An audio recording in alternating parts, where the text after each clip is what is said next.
ही दुनिया जहान हो तुहरू महरे लग 100 साल।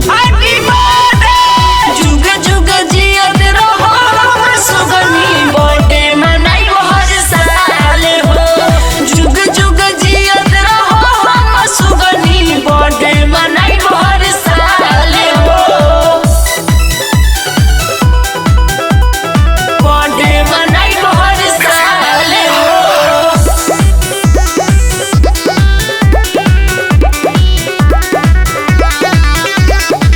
तू ही तो हो हम जिगर के टुकड़ा ओखे से उतरे नहीं तो हर मुखड़ा।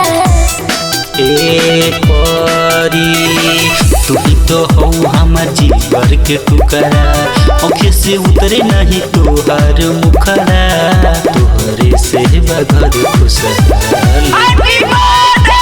जुग जुग जियत रहो सुगनी बर्थडे मनाई हर साल हो। जुग जुग जियत रहो सुगनी बर्थडे मनाई हर साल हो। बर्थडे मनाई हर साल हो।